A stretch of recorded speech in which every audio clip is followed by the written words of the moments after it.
have to be who you are. And as human beings, we have the right to pick and choose to be what seems natural for us. And sometimes the gender you're born is not the gender you are. And you're right, it isn't some big trauma where, oh my God, I'm 50 and I have to go home and tell my pastor and my 20 children. Yeah. A lot of people, most people who are transgendered know from a very early age. Yes. And now, thanks to the fact that we're in much more enlightened times, you don't have to be somebody you don't want to be your whole life. And I also want to say that even though we're very comfortable with our sexuality, as you will see if you tune into Wild Things, I think that there's many women that are not into all the lip gloss and the push-up bras and all that. Sure. So we're not going to really represent everybody, but the women, there will be many women that will identify with us, and those are the people that we want to speak to, the people that really have not been spoken to, that have not been in the media. You represent... I always... No, go sweetie. Ahead. No, Cassandra, talk. I represent the little boy that wants to do something with themselves, but they don't know how to get out there.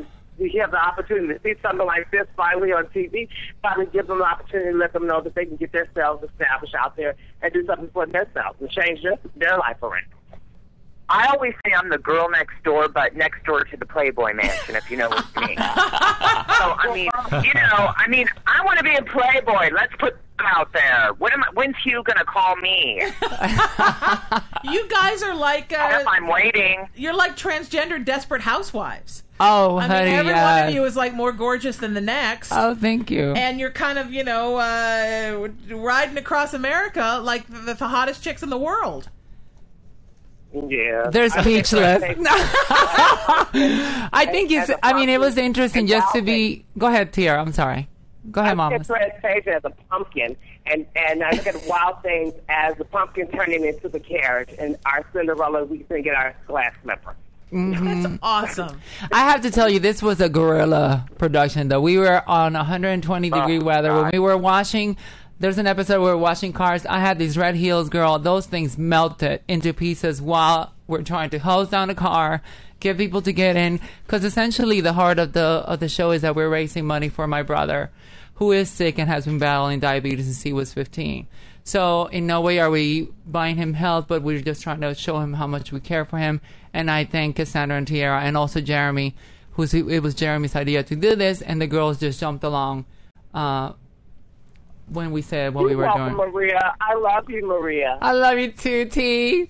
So, Tiara, what are some of the things that you're doing in the show to help raise the money for Maria's brother? I'm actually a daredevil. I like to take challenges and ride the bull and take it by the horn and do a lot of other different things.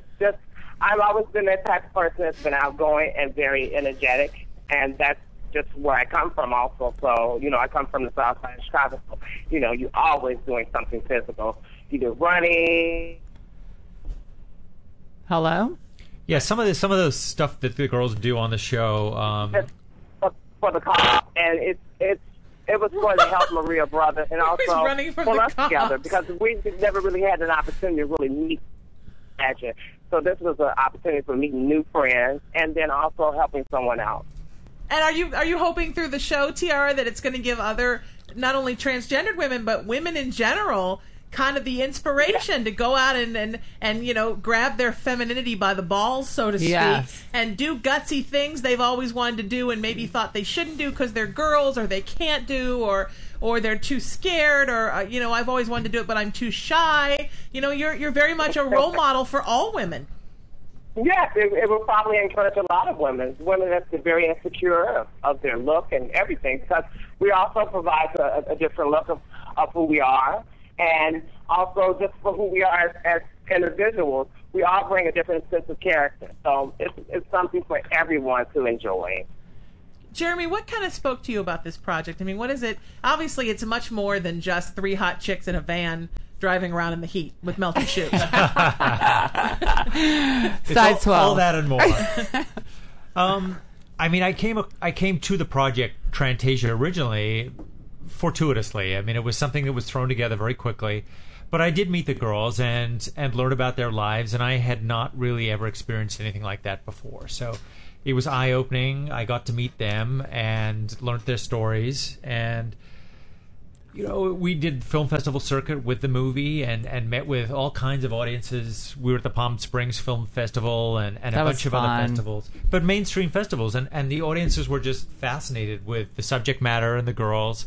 I think after our festival in Palm Springs, the audience, which kind of skewed a little older, sat there for 2 hours and just peppered the girls with every kind of question because they'd never experienced anything like that. But it was really rewarding to get the feedback from the community, the trans community, to the film, who felt like their stories, their voices had never been heard before.